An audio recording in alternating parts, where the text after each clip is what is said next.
Bab 31 Efek Khusus Puncak. Pada pandangan pertama, sepasang Tousan Refined Heavy Silver Hammers tidak terlihat menarik. Eksterior abu-abu mereka membuat mereka tampak seperti palu tempa biasa.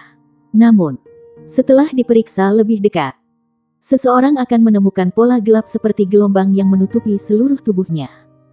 Pola bergelombang yang gelap pada gagangnya bahkan tampak memelihara kekuatan yang tak ada habisnya. Sebuah pola spiral terpelintir di sepanjang gagang palu, sampai ke ujung, di mana ia berhenti pada titik yang tajam. Dia telah menghabiskan 3 hari penuh menempa palu-palu ini, sedikit demi sedikit. Selama proses penempaan, dia bisa merasakan dalam darahnya bahwa dia melakukan setengah pekerjaan untuk 2 kali hasilnya.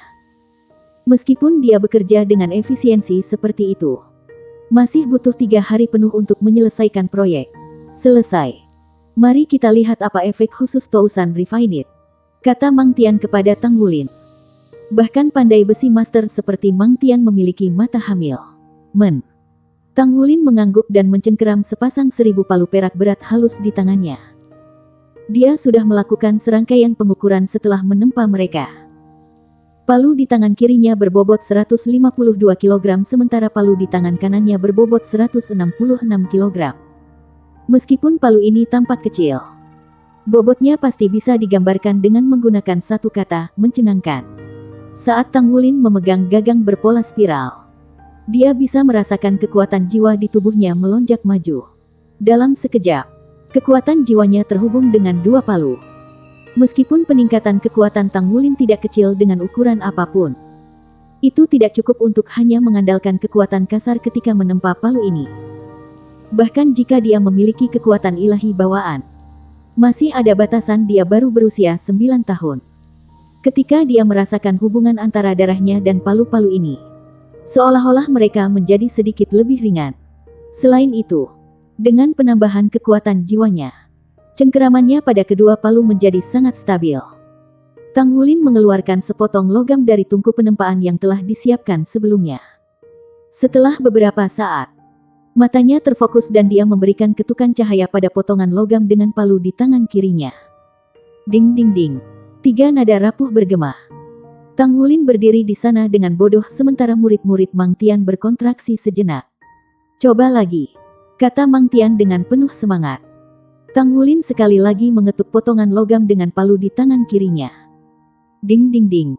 3 nota rapuh bergema sekali lagi. Terlepas dari kenyataan bahwa ia hanya mengetuk logam sekali saja. Gunakan serangan berat, kata Mang Tian dalam-dalam. Tangan kanan Tang Wulin sudah membuntuti lengkungan di udara saat dia dengan berat memalu potongan logam. Dang dang dang. 3 poni renyah meledak.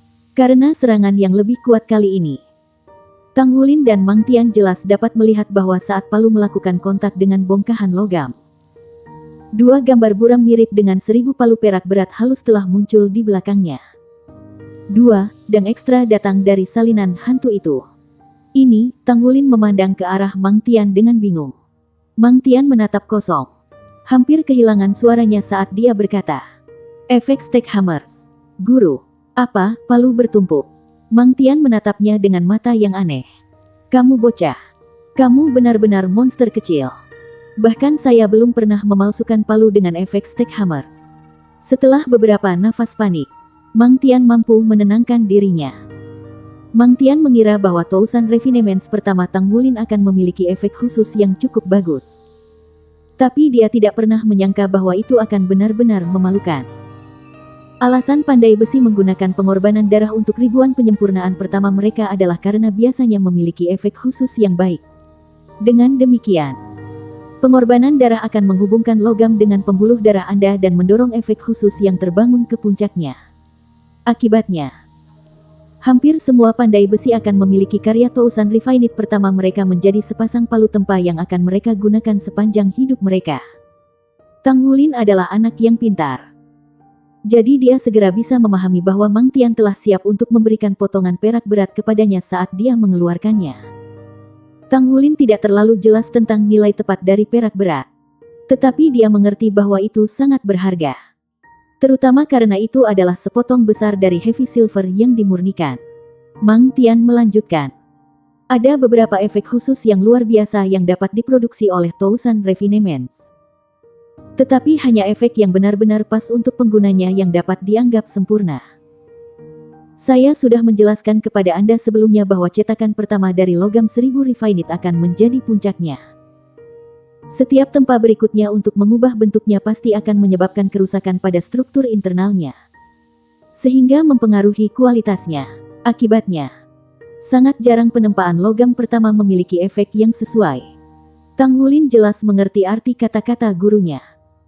Jadi maksudmu efek Stack Hammers dari Heavy Silver Hammersku adalah efek spesial puncak. Selain itu, ini sangat cocok untuk palu perak berat saya. Mang Tian mengangguk dan tersenyum. Aku sebenarnya agak iri. Setelah pengorbanan darah, palu ini dengan efek khusus puncak hanya dapat digunakan oleh Anda. Yang disebut Stack Hammers adalah ketika serangan dari palu menyebabkan resonansi di dalam dirinya sendiri dan menciptakan serangan kedua, atau mungkin bahkan serangan ketiga. Anda memiliki hammer 3 kali stack, yang juga merupakan puncak dari efek Stack Hammer. Secara sederhana, ketika Anda mencoba untuk 100 refine logam di masa depan, Tri-Stack Hammers Anda akan mengurangi waktu tempa yang diperlukan hingga setengahnya. Dua palu bertumpuk harus memiliki kekuatan 70% dan 50% dari serangan awal. Setelah Anda mendapatkan kontrol yang lebih baik dari efek Stack Hammers, Anda pasti akan dapat melakukan setengah pekerjaan untuk 2 kali hasil. Tidak peduli logam apa yang Anda tempa. Tang Wulin bertanya. Mengontrol efek Stack Hammers, Mang Tian menjawab, sebenarnya sangat sulit dikendalikan. Namun, palu Anda adalah darah yang dikorbankan dan dengan demikian, palu itu seperti terintegrasi ke dalam tubuh Anda, membuat Anda lebih mudah mengendalikannya. Pengorbanan darah menciptakan semacam ikatan fantastis antara darah seseorang dan logam. Darah logam yang dikorbankan hanya bisa ditempa oleh orang yang mempersembahkan darahnya. Akibatnya, darah mengorbankan ribuan item halus adalah barang pribadi pandai besi. Bahkan jika orang lain mengorbankan darah mereka, mereka harus memalsunya sendiri untuk produk terbaik. Dengan demikian, pengorbanan darah tidak biasa digunakan saat menempa. Pandai besi jarang membuat produk kurban darah mereka sendiri. Tang Wulin bernasib buruk dalam aspek jiwa bela diri dan jiwa arwahnya. Tampaknya dia akhirnya menemukan peruntungannya di jalur penempaan. Dengan efek Stack Hammers dari Tousan Refinite Heavy Silver Hammers, dia pasti akan dapat dengan lancar berjalan di jalur pandai besi di masa depan. Anda harus berlatih dengan rajin dan cepat belajar mengendalikan Stack Hammers, kata Mang Tian. Selain itu, cobalah untuk menjaga rahasia palu Anda. Persaingan dalam dunia pandai besi sama kuatnya dengan dunia Soul Masters. Sampai Anda dapat melindungi palu Anda tidak dapat dengan mudah mengungkapkannya. Memahami. Tang Wulin belum sepenuhnya memahami arti di balik peringatan Mang Tian. Tapi dia tetap mengangguk. Dia tahu bahwa apapun yang diperintahkan gurunya kepadanya adalah untuk kebaikannya sendiri. Aku akan memberimu ini kalau begitu. Mang Tian mengangkat tangannya. 2 lingkaran logam terletak di telapak tangannya. Kedua lingkaran logam ini berwarna abu-abu, tetapi sebenarnya ditempa dari Tousan Refinite Heavy Silver. Bab 32 Cincin Penyimpanan Perak Berat. Mang Tian berkata, ini yang saya buat kemarin. Keduanya memiliki 1/8 dari 1 meter kubik ruang. Itu cukup bagimu untuk digunakan. Tang Wulin menatap Mang Tian dengan kaget. Dalam 3 tahun belajar di Akademi Dasar, di samping kata-kata Mang Tian, dia sangat menyadari apa itu. Guru, apakah ini alat penyimpanan jiwa? Ini, aku tidak bisa menerimanya. Mereka terlalu berharga. Mang Tian berkata, ini adalah alat penyimpanan jiwa dengan tingkat terendah. Mereka bahkan tidak memiliki baterai kekuatan jiwa. Jadi hanya master jiwa yang dapat menggunakannya dengan menuangkan kekuatan jiwa mereka sendiri ke dalamnya. Ini benar-benar tidak bernilai uang sebanyak itu. Anda sudah bekerja untuk saya begitu lama dan upah Anda tidak terlalu tinggi. Anda dapat menghitung ini sebagai bonus. Tang Wulin terbata-bata saat berkata, tapi aku sudah menerima perak beratmu. Alat jiwa penyimpanan. Itu sebenarnya alat jiwa penyimpanan. Dia bahkan tidak berani berpikir untuk mendapatkan satu. Tapi sekarang, 2 tepat di depannya. Gurunya bahkan memberinya hadiah untuknya. Bagaimana mungkin dia tidak menginginkannya? Hanya saja dia sudah menerima terlalu banyak dari gurunya. Mang Tian menarik tangan Tang Wulin dan mengenakan cincin perak berat. Cincin itu menyesuaikan ukurannya agar pas dengan pergelangan tangannya. Setelah itu, dia melakukan hal yang sama dengan lengan lainnya. Meskipun cincin ini tampak tumpul, ketika Tang Wulin memandanginya, cincin itu tampak penuh makna baginya. Tang Wulin tidak bisa membantu tetapi merobek sedikit saat melihat cincin itu. Guru, Mang Tian memiliki ekspresi kayu ketika dia berkata, tinju tidak meninggalkan tangan, musik tidak meninggalkan mulut. Bagi kami pandai besi, palulah yang tidak meninggalkan tangan kami. Apakah Anda akan membawa palu Anda berkeliling ketika Anda berkeliaran di jalanan? Anda harus ingat, ribu logam korban pengorbanan darah harus sering digunakan. Aura Anda, pembuluh darah Anda, dan kekuatan jiwa Anda semua akan memelihara itu.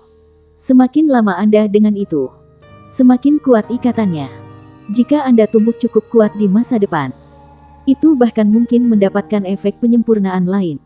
Bagus kalau begitu. Pulanglah sekarang dan kemasi barang-barang Anda. Ayo kunjungi saya sekali lagi sebelum Anda berangkat ke Issea City. Tang Wulin tiba-tiba teringat sesuatu dan berkata kepada Mang Tian, Guru, Anda sebelumnya mengatakan ini adalah pekerjaan Anda sendiri. Mungkinkah Anda seorang guru pemandu jiwa? Mang Tian terdiam sesaat. Aku bisa dianggap satu. Tapi aku lebih suka menjadi pandai besi. Saya tidak bisa berjalan terlalu jauh di jalur master pemandu jiwa. Anda akan mengerti mengapa di masa depan. Sekarang jalankan dengan benar kekuatan jiwa Anda. Anda harus ingat bahwa kekuatan jiwa adalah dasar dari segalanya. Bahkan jika Anda memiliki kekuatan ilahi bawaan, itu masih akan memiliki batasnya. Terlebih lagi, di benua Douluo, tidak masalah pekerjaannya. Kekuatan jiwa sangat penting begitu Anda mencapai tingkat atas. Di masa depan, Anda pasti tidak bisa menyatu dengan jiwa roh manapun. Iya nih, cobalah cincin perak beratmu. Anda hanya perlu memasukkan beberapa kekuatan jiwa ke dalamnya dan menggunakan pikiran Anda untuk mengendalikannya. Maka itu akan menyimpan atau mengeluarkan barang yang Anda inginkan. Tang Wulin mengangguk, lalu mengambil 2 tousan refined heavy silver hammers miliknya. Ketika era berubah, alat-alat jiwa mulai menembus jauh ke dalam masyarakat manusia. Faktanya, tidak semua alat jiwa membutuhkan kekuatan jiwa untuk beroperasi. Nama itu hanya macet karena itu menjadi nama asli yang digunakan sejak lama. Umat manusia telah belajar bagaimana memanfaatkan kekuatan angin, air, matahari, dan sebagainya. Dengan metode baru ini, mereka mampu menghasilkan energi yang mirip dengan kekuatan jiwa. Energi baru ini digunakan dalam setiap perdagangan, terutama dalam pengembangan mesia jiwa. Mesia jiwa telah berubah menjadi senjata tempur utama federasi. Bahkan Tang Wulin telah menemukan alat jiwa dalam hidupnya. Misalnya, lampu jiwa di rumahnya, atau kendaraan yang ditenagai energi jiwa di jalan. Ada lebih banyak jenis alat jiwa. Bahkan stasiun penempaan di depannya adalah alat jiwa. Bahkan dengan seberapa lazimnya itu di masyarakat, ini masih pertama kalinya ia memiliki alat jiwa sendiri. Selain itu, Tang Wulin jelas tahu dari prasasti arai ukiran cincin penyimpanan jiwa bahwa itu bukan alat jiwa kelas rendah seperti kata gurunya. Ini adalah alat jiwa yang khusus buatan tangan. Harga pasarnya pasti tinggi. Dia masih menerima hadiah ini. Tang Wulin benar-benar menyukai mereka dan dia memang membutuhkan cincin perak berat ini. Dia mengukir kebaikan gurunya ke dalam hatinya. Kebaikan yang begitu besar tidak bisa diucapkan dengan kata-kata sederhana. Jadi dia tidak mengatakan apa-apa. Lampu perak redup bersinar ketika Tang Wulin mengendalikan cincin dengan pikirannya. Dia merasa berat di tangannya menghilang ketika 2.000 palu perak berat halus memasuki cincin perak berat di pergelangan tangannya. 1/8 meter kubik ruang tidak bisa dianggap besar. Tapi itu masih cukup untuk menampung 1 dari 1.000 palu perak berat halus dengan ruang kosong. Untuk palu tempa pendek semacam ini, panjangnya bahkan tidak melebihi 50 cm. Mendesak pada heavy silver rings akan mengkonsumsi sedikit kekuatan jiwa. Tetapi jumlahnya masih sangat kecil. Bahkan seorang guru jiwa dengan kekuatan jiwa peringkat 11 seperti Tang Wulin tidak terbebani olehnya. Dengan pemikiran lain, kekuatan jiwa mengalir ke dalam cincin dan kedua palu muncul kembali di tangannya. Ini tidak diragukan lagi adalah sihir misterius dari alat penyimpanan jiwa. Mang Tian mengangguk. Kamu lari ke rumah sekarang.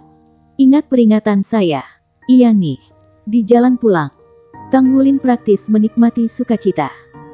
Thousand Refined Heavy Silver Hammers-nya memiliki efek khusus puncak dan dia menerima sepasang cincin perak berat. Ini sudah merupakan kejutan besar baginya dan mereka sudah menjadi barang-barangnya yang paling berharga. Ziran, apakah kamu benar-benar memutuskan? Lang Yue berkata sambil menatap suaminya dengan mata penuh kesusahan. Tang Ziran menghela nafas. Kelemahan saya telah mempengaruhi masa depan putra kami. Saya tidak bisa terus seperti ini. Demi putra kami. Bagaimana ini bisa dianggap sulit? Saya sudah berjanji pada mereka. Lang Yue berkata dengan mata diambang air mata. Tapi jika seperti itu, lalu siapa yang tahu berapa lama sebelum kita bisa melihat putra kita lagi? Tang Ziran berkata, kalau saja Lin Lin adalah anak biasa, lalu dia bisa menjalani kehidupan yang biasa dan bahagia bersama kami. Namun, putra kami sama sekali tidak biasa. Sebaliknya, dia luar biasa. Jika bukan karena kelemahan saya, maka mungkin dia akan bisa bergabung dengan jiwa roh yang baik. Maka dia pasti akan bisa maju lebih jauh di jalannya dan mencapai hal-hal besar. Mang Tian memberitahu saya bahwa Lin Lin memiliki temperamen ulet dan dia jauh lebih dewasa daripada teman-temannya. Apalagi dia secara alami berbakat di bidang penempaan. Selama Lin Lin terus belajar di bawahnya, Lin Lin pasti akan melampaui dia di masa depan. Mang Tian sudah menjadi pandai besi master 6 bintang. Level apa yang akan dicapai Lin Lin jika dia melampaui Mang Tian? Dan tidak peduli berapa banyak yang dia tempa, dia masih seorang master jiwa. Kekuatan jiwanya dan jiwa arwahnya masih dianggap sebagai fondasinya. Sebagai ayahnya, saya sudah bertindak begitu malu-malu selama bertahun-tahun. Ketenangan bertahun-tahun. Sekarang saatnya putra kita. Saya telah memutuskan. Saya akan berjuang demi putra kami mulai sekarang. Babak 33 kedatangan pertama di Issea City. Kota Issea. Ini adalah kota tepi laut terbesar kedua di Federasi Sun Moon. Fitur utamanya adalah pelabuhannya, yang berfungsi sebagai perhubungan untuk melakukan perjalanan laut dan mengeksploitasi sumber daya laut. Kota ini memiliki populasi lebih dari 3 juta orang. Dengan mengeksploitasi sumber daya alam di lautan, kota itu bisa makmur. Bahkan jika dibandingkan dengan sisa Federasi Sun Moon, itu masih bisa dianggap sebagai kota lapis kedua. Issea City memiliki sejarah panjang dan penampilan keseluruhannya telah mempertahankan keadaan aslinya dengan gaya sederhana dan tanpa hiasan. Dalam beberapa ratus tahun terakhir, Federasi Sun Moon telah mengambil perhatian ekstra untuk melindungi beberapa bangunan yang lebih kuno. Dengan demikian, banyak bangunan ribuan tahun dapat ditemukan di kota kuno ini. Stasiun kereta jiwa Issea City. Kereta jiwa biru tua perlahan memasuki stasiun dan berhenti. Di Issea City, hampir semua kereta jiwa berwarna biru. Setelah berhenti, pintu kereta terbuka, membiarkan orang-orang naik. Banyak orang saling menyapa tetapi setelah beberapa saat, stasiun kembali ke keramaian dan keributan seperti biasa ketika orang-orang menuju ke pintu keluar. Tang Wulin dengan erat memegang ranselnya saat ia mengikuti arus orang menuju pintu keluar. Ini adalah pertama kalinya dia pergi ke kota besar sehingga tatapannya yang penasaran berkeliaran di semua tempat. Langit-langit stasiun kereta dibangun dari sekelompok tabung logam. Dengan pandangan sekilas, Tang Wulin dapat mengetahui bahwa semua tabung logam ini telah dicor dan ditekan hingga selesai seperti logam biasa. Ekspresi Tang Wulin tidak terlalu baik dan dia tampak agak suram. Di depan matanya ada lingkungan yang tidak dikenal.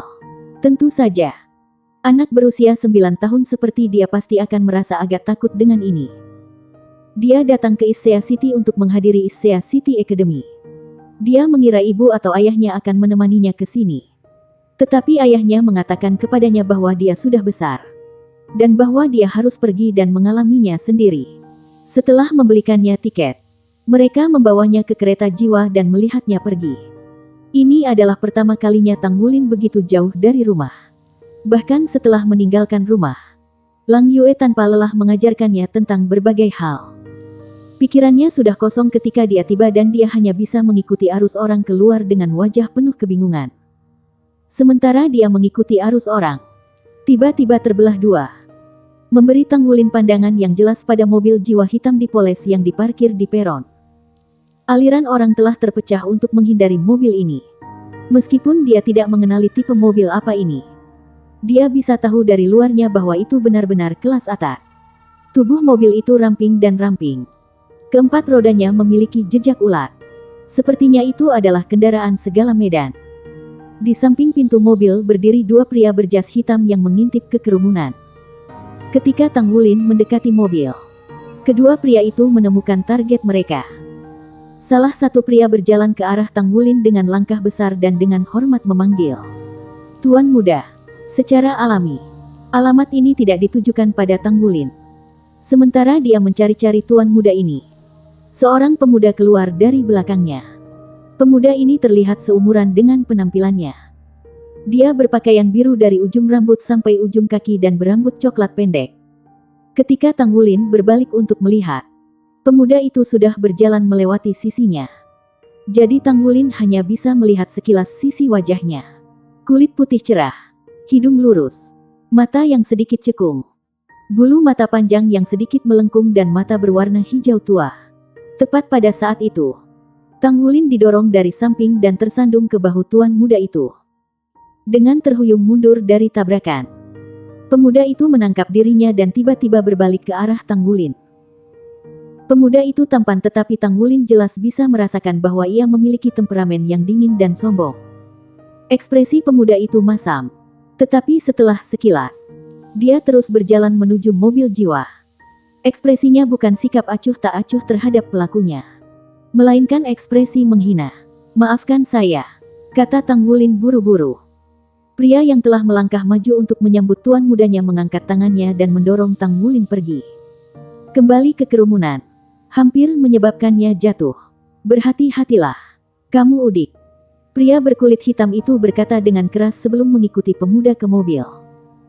Laki-laki berpakaian hitam membuka pintu mobil untuk tuan muda dengan satu tangan, sementara yang lain beristirahat di atas pintu.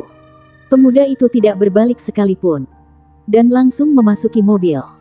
Kedua pria berbaju hitam dengan cepat masuk dan menyalakan mesin jiwa, yang mengeluarkan suara gemuruh yang meredam sebelum mobil jiwa hitam itu melaju. Tanggulin mengusap perutnya. Meskipun tidak sakit, dia masih marah di dalam hatinya dan berpikir pada dirinya sendiri. Orang-orang kota ini benar-benar terlalu kejam. Tanggulin mengikuti arus orang-orang yang bubar setelah meninggalkan stasiun kereta. Ketika dia berbalik untuk melihat, dia hanya melihat kata-kata ini terpampang di papan nama, "Stasiun Kereta Issea Seoul." Saat dia melihat bangunan besar yang merupakan stasiun kereta ini, Tanggulin tidak bisa menahan diri untuk tidak kagum. Dibandingkan dengan gedung terbesar di Glorybound City, stasiun kereta ini bahkan lebih megah. Dia berbalik dan mengamati sekelilingnya. Tercermin di matanya adalah jalan lebar dengan banyak gedung pencakar langit di kejauhan. Semua jenis mobil jiwa dapat dilihat di jalanan saat mereka terus melaju. Aliran orang hanya sibuk dengan aktivitas. Ini semua digabungkan bersama untuk memberi seseorang perasaan penyempitan menyusut ke tubuhnya. Tanggulin mengaduk-aduk ranselnya untuk botol airnya, dan dengan cepat minum seteguk. Setelah minum air, dia mengobrak-abrik ranselnya sekali lagi dan mengeluarkan selembar kertas. Kertas ini ditulis untuknya oleh ayahnya. Ayahnya telah menulis apa yang harus dia lakukan begitu dia tiba di Issea City. Tepat pada saat itu, seorang pria paruh baya dengan tubuh langsing berjalan dengan senyum berseri-seri. "Teman kecil, apakah ini pertama kalinya kamu datang ke Issea City? Di mana orang tuamu?" Tanggulin memandangi secarik kertasnya.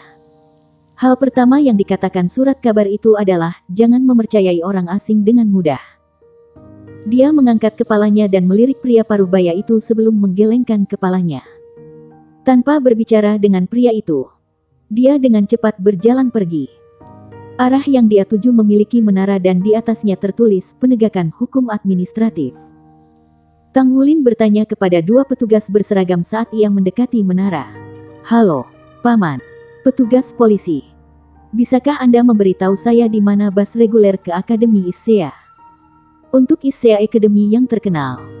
Setiap tahun sekitar waktu pendaftaran, akan ada bus reguler di dekat stasiun kereta yang akan membawa siswa ke akademi. Selama dia menemukan bus, dia akan bisa pergi ke akademi tanpa hambatan. Salah satu petugas menunjuk ke suatu lokasi yang tidak terlalu jauh dan berkata, "Itu tepat di sana. Anak, di mana keluargamu?" Tang Wulin meluruskan postur tubuhnya dan menjawab, "Paman, aku tidak kecil lagi. Terima kasih." Setelah selesai berbicara, Tang Wulin berbalik dan berlari ke arah yang ditunjuk petugas itu. Benar saja.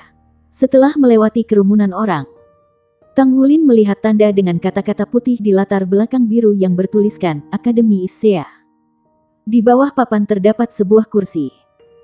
Dan di belakang kursi terdapat beberapa pemuda berusia 17 hingga 18 tahun yang mengenakan pakaian olahraga biru. Ketika mereka melihat Tang Wulin berjalan mendekat, seorang gadis berambut hitam tersenyum dan berkata, "Adik laki-laki, apakah Anda di sini untuk melapor?" Gadis berambut hitam memiliki sepasang mata phoenix merah, tubuh sedang dan penampilan manis yang memberi perasaan hangat. Bab 34 Pelaporan di "Halo kakak, nama saya Tang Wulin. Saya di sini untuk melaporkan," kata Tang Wulin sopan. Liu Yuxin agak terkejut ketika dia mengukur anak laki-laki kecil di depannya. Dia terlihat berusia sekitar 11 atau 12 tahun. Tetapi dia sebenarnya adalah siswa baru di sini untuk mendaftar. Karena dia pasti memiliki rekomendasi akademi. Ini berarti dia sebenarnya baru berusia 9 tahun. Meskipun dia masih muda, dia masih memiliki penampilan yang sangat cantik. Betul. Liu Yuxin harus menggunakan cantik untuk menggambarkan penampilan bocah ini. Dia memiliki mata besar dan bulu mata panjang yang bahkan membuatnya agak cemburu. Di depan bocah yang cantik ini, dia tidak bisa menahan diri untuk tidak melihat apa-apa ketika wajahnya sedikit kram. "Halo, nama saya Liu Yuxin. Saya siswa kelas pertama di ISEA Advanced Academy dan saya bertanggung jawab untuk menerima siswa baru tahun ini. Saya kakak senior Anda di sini.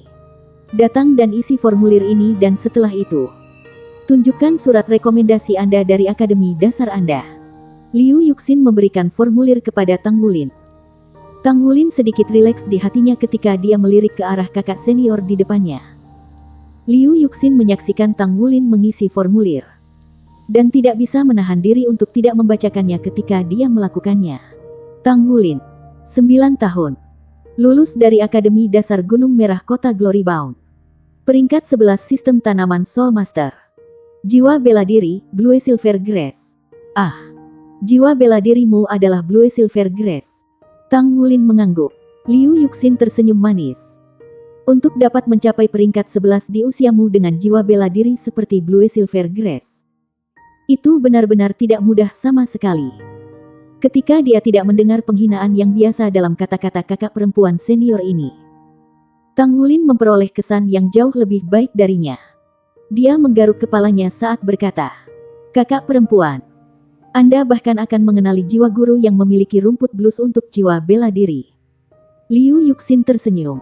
Tentu saja akademi kita mengenalinya. Meskipun itu hanya jiwa bela diri yang baik-baik saja.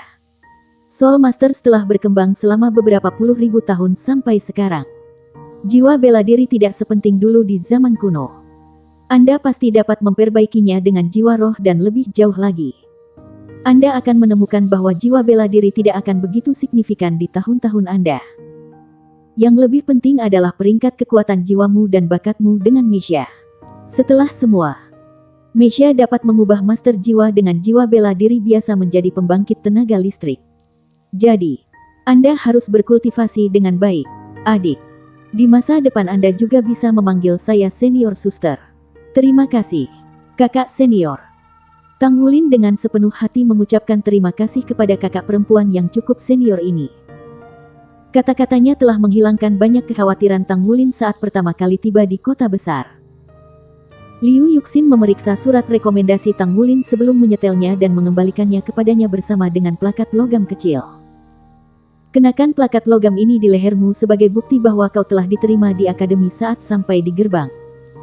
Anda masih perlu check-in dan menerima persediaan Anda. Naik bus di belakangku dan kami akan berangkat ke akademi begitu beberapa siswa datang.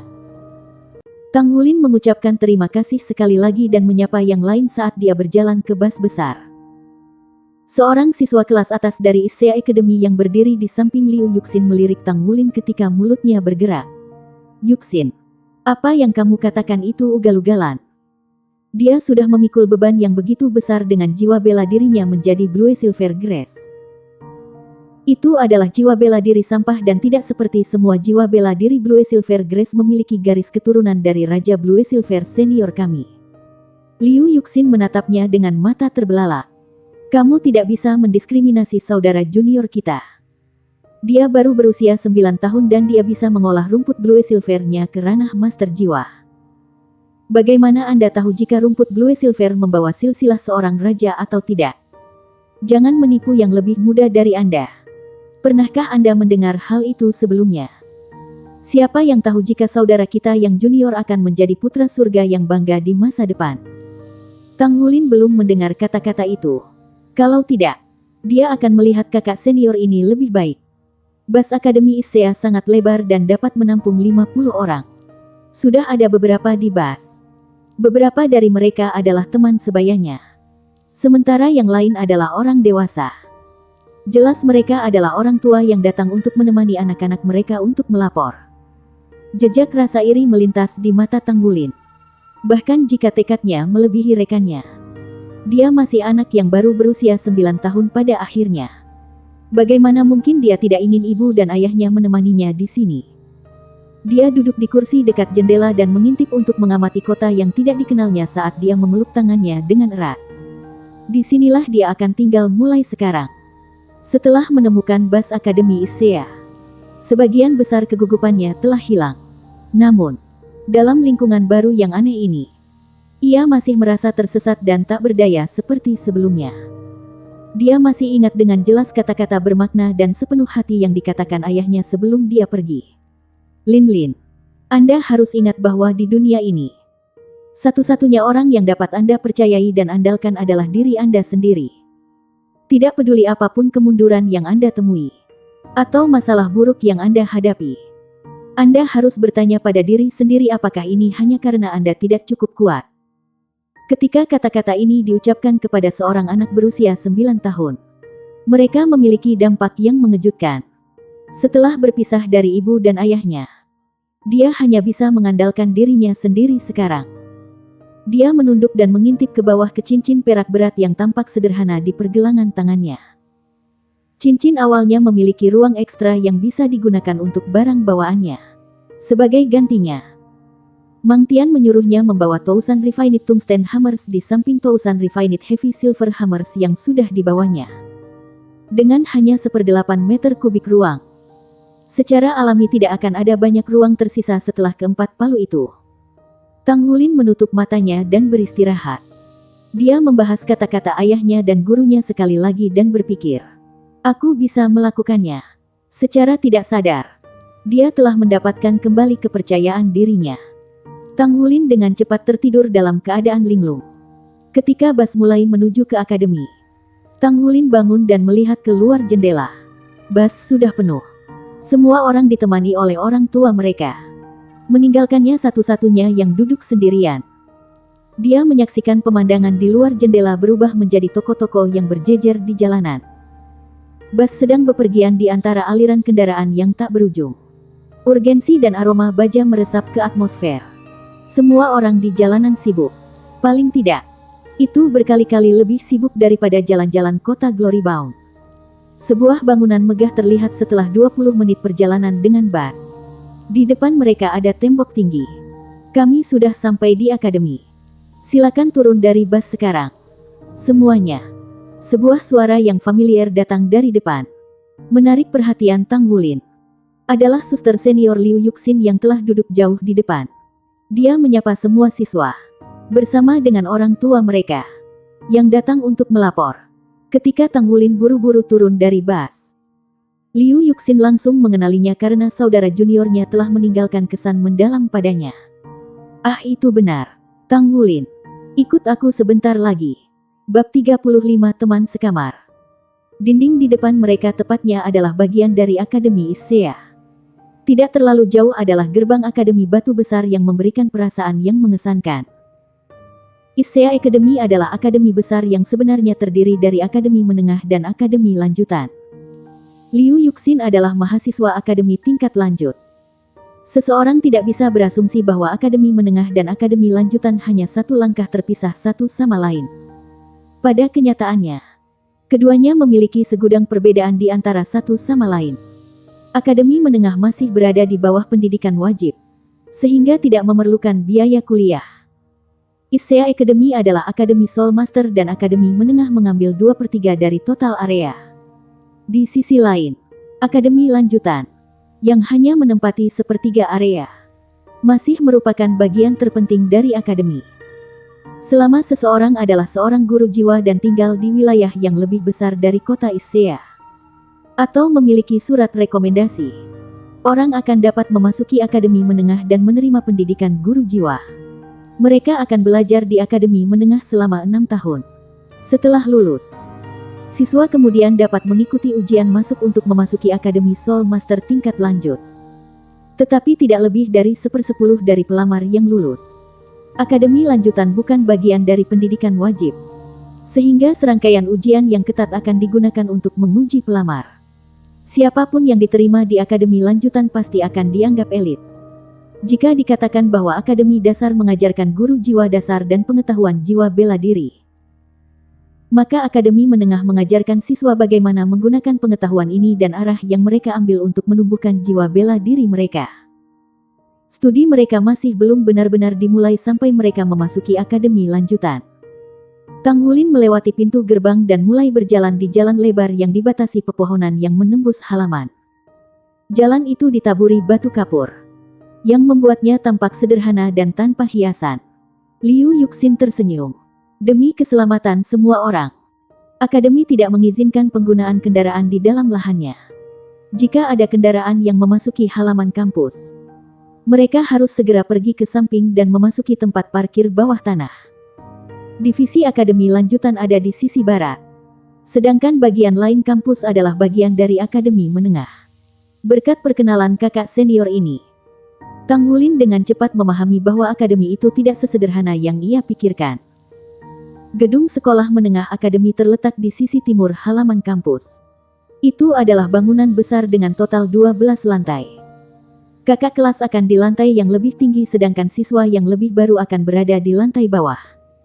Menjadi siswa kelas 1 sendiri, Tang Wulin akan menghadiri kelas di lantai pertama dan kedua. Itu adalah kantor administrasi di sana.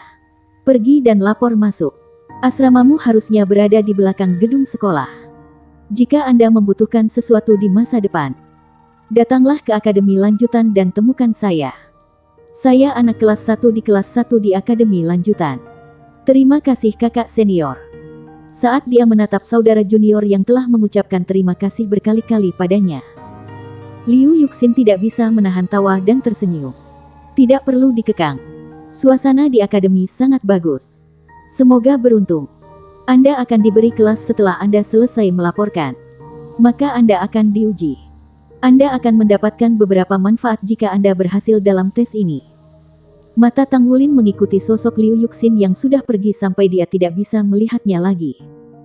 Baru pada saat itulah dia memasuki gedung administrasi.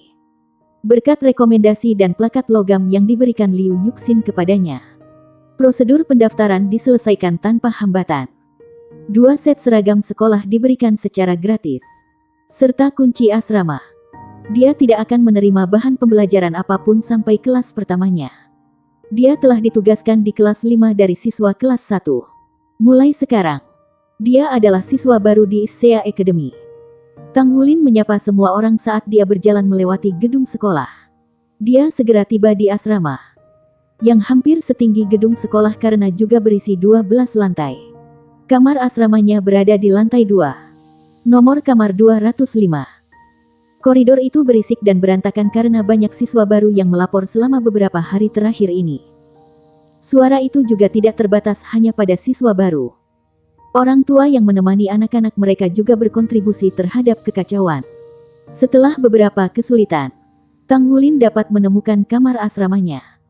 Pintunya sudah terbuka dan sudah ada seseorang di dalamnya. Di dalam ruangan ada 2 tempat tidur. Cukup untuk menampung 4 orang. Selain itu, ada 2 meja persegi, 4 kursi, 2 lemari, dan lampu atap. Ini adalah keseluruhan fitur kamar. 2 ranjang bawah sudah ditempati dan penghuni melemparkan pandangan mereka ke arah Tang Wulin saat ia berjalan ke kamar. Yang di ranjang kiri bawah bahkan lebih tinggi dari Tang Wulin. Dia setidaknya setengah kepala lebih tinggi dari Tang Wulin selain memiliki tubuh yang lebih tebal. Dia memiliki rambut pendek dan mata yang agak menonjol keluar. Bahkan di usia yang begitu muda, dia memiliki udara keganasan di sekelilingnya. Siswa di sisi kanan lebih kurus dan lebih lemah mencari perbandingan. Hidung mudanya sudah mendukung sepasang kacamata, memberinya penampilan yang ilmiah. Bahkan, dia bahkan memegang buku pada saat itu. Halo, nama saya Tang Wulin. Saya baru saja tiba. Tang Wulin memandangi 2 penghuni di ranjang bawah kiri dan kanan. Mengakui mereka ketika dia memperkenalkan dirinya. Siswa yang tampak lemah mengangguk dan berkata, "Namaku Yun Xiao." Yun dari awan Yun Kai dan Xiao dari besar dan kecil Da Xiao. Tang Wulin tersenyum saat dia mengangguk mengakui. Siswa jangkung di sisi lain memutar matanya dan berkata, "Pendatang baru, bersihkan kamar dulu." Tang Wulin adalah pendatang baru sehingga dia tidak jelas tentang situasi saat ini dan hanya bisa mengangguk. Oh, ada sapu di sudut dan lap pembersih bersama dengan wastafel di atas meja. Dia mengambil mangkuk itu dan keluar untuk mengisinya dengan air. Yun Xiao melirik siswa tinggi itu. "Zhou Zhangqi, kamu berpura-pura apa?" Zhou Zhangqi tertawa nakal dan turun dari tempat tidur. "Kamu dalang. Jadi kamu tidak akan ikut campur. Saya tidak suka betapa cantiknya penampilan pendatang baru itu. Jadi jika kita akan tinggal di ruangan yang sama mulai sekarang, saya perlu memberinya unjuk kekuatan. Tugas-tugas ini adalah tugasnya sekarang. Selama saya menyuruhnya melakukannya, dia akan melakukannya. Dia jelas telur yang lembut. Jika saya tidak menggertak seseorang seperti dia, lalu siapa lagi yang akan saya bully?" Yun Xiao menghela nafas. "Hati-hati agar kamu tidak mendapat balasan." Zhou Zhangqi mendengus jijik oleh dia. Saat dia mengatakan ini, dia mengambil barang-barang yang Tang Wulin letakkan di atas ranjang. Dia membuka resleting tas kain dan mengguncang semua benda di dalamnya ke lantai. Ada beberapa pakaian sederhana, beberapa barang untuk penggunaan pribadi dan selimut berserakan di lantai. Yun Xiao menatap kosong padanya. "Kamu melewati batas di sini." Zhou Zhangqi tertawa. Lihat, apa mainan ini? Mungkinkah bocah itu menjadi pengemis? Selimut ini bahkan memiliki bunga yang dijahit di dalamnya. Sungguh konyol." Pada saat itu, Tang Wulin kembali dengan wastafel. Dia terkejut saat dia memasuki ruangan. Lantai berserakan dengan barang-barangnya dan Zhou Zhangqi memegang tasnya. Selimut, pakaian, dan barang-barang pribadinya ada di lantai. Bahkan kedua seragam itu ada di lantai. Lantainya berdebu dan jelas. Barang-barangnya sudah tertutup debu. "Apa yang kamu lakukan?" Tang Wulin meletakkan wastafel dan bertanya dengan marah. Zhou Zhangqi meringkuk bibirnya. "Aku tidak melakukan apa-apa. Saya hanya melihat apa yang dibawa oleh orang udik seperti Anda ke sini." "Angkat." Suara Tang Wulin sudah berubah dingin. Zhou Zhangqi mengangkat alis dengan mata menyipit, membuatnya terlihat lebih garang. "Kamu pikir sedang bicara dengan siapa? Angkat."